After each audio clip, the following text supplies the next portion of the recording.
Good afternoon, absolutely amazing family. Happy Wednesday after Memorial Day. I had a great weekend, but in that weekend I was away from you guys, so I didn't get a chance to tell you how amazing, how awesome, how wonderful you are. So I don't hope you did not forget that over the weekend with all that was going on, that you are more than enough. I want to talk to y'all real quickly about healing. I was having a conversation with my niece a couple of weeks ago, and I've had it a few times. I have a few cousins that I love. I'm very, very close to. I've always been close to. But you know, time and distance separates us. But one of the things I realized is that a lot of us, not just my cousins, I'm talking about us in general, a lot of us are broken because of what we've learned, because of what we've experienced. And there's a reality. Although they loved us with everything that they had and everything that they knew, a lot of us are broken because we had broken parents. They passed on to us all of their brokenness, all of their hurt, all of their identity issues, all that not getting along with siblings and not getting along with their parents, or just not understanding. And in a time when mental health was not pushed, it was always, oh, he's crazy, y'all. There's the demons and go pray. But a lot of us have to learn, those of us who are interested in healing and getting better and don't know what's holding us back. A lot of us are being held back because of, and I'm not blaming parents because a lot of them did the best they could based on the information they had. But a lot of us are carrying the hurt and brokenness and guilt and shame of our parents and grandparents and our aunts and our uncles. So talk to somebody in their levels, whether it's a wise best friend, whether it's a mentor, whether it's a life coach, whether it's a therapist, whether it's a psychologist, whether it's a psychiatrist. Talk to somebody. Get somebody with some knowledge and some understanding and release some of this stuff. Start to get to the root of some of this stuff. Start to work through some of these things, because what happens is these issues that we have, these situations, they show up in all areas of our lives, and they never show up at a convenient time. That y'all hear that train being rude? They never show up at a convenient time. It's always at the most inconvenient time. And when we're on cloud nine and everything is going well and we're happy and excited, here comes that garbage that we can't control. I hope that train ain't drowning me out, but I love you guys on purpose. We're human. We have issues, and it does get better if you're willing to do the work. So you're worth it. You're worth the work.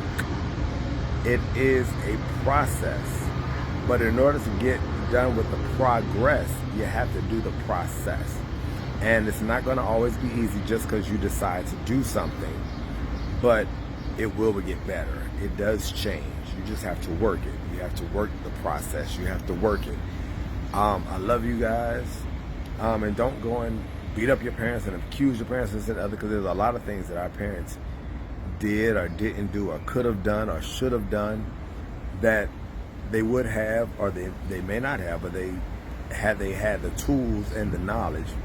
However, after a certain amount of years that you left your parents' place, under your parents' rule, you have to decide for yourself. Now be clear, I'm not saying that just because you're an adult and you're away from the situation that you have to forget everything that happened and it's all going to be over.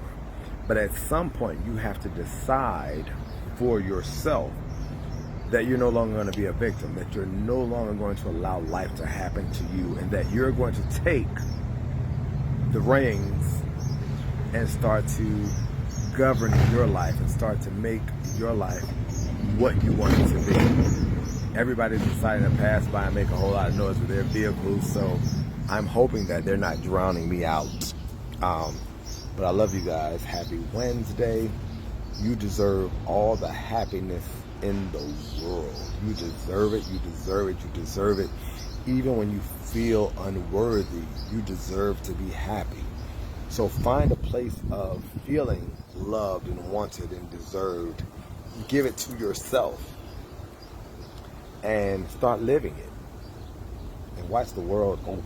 Doesn't mean everything's going to happen and fall into place and you won't have bad moments or upset moments or rainy days or even snowy days or even tornadoes. But in the midst of it all, you matter and you're important and you're worth it. So, I love you guys. I hope that this blesses somebody. I hope that between the birds and the train and the motorcycle, it didn't drown out anything that's important to you. Your story isn't for everybody. Your ministry isn't for everybody. But for those who it's for, they will receive it and be blessed by it. So know that you matter. You're important. You may not have a big old platform, whatever, but there are people who you don't even know are paying attention. And not to say that you have to be on alert and always cross every T and dot every I, but just know that just like you're inspired by somebody, you're inspiring somebody. You're encouraging somebody by what you say and what you do and what you don't say and what you don't do, what you don't respond to. Because not responding is a response. Not responding is an answer. No is an answer. So learn to love, like, cherish, and respect yourself. When you have a mishap, a misstep, learn how to recover from it. Make amends, say your apologies, and keep it moving. Every apology you make won't be accepted. That's just life. But when you operate from places of sincerity, let that be your driving force. I love you guys. Let's work on the brokenness from our parents, from our ancestors, from our aunts and uncles, and from just the neighborhood, from our surroundings, from the people we've surrounded ourselves with. It's okay. We're products of our environment, but we don't have to stay there. We don't have to be forever bound by those things that shaped us. We can use those things that shaped us negatively to propel us into doing something positive. So I've rambled and I've said enough, I think. So may this bless you the way it's blessing me. I love you guys. Happy Wednesday.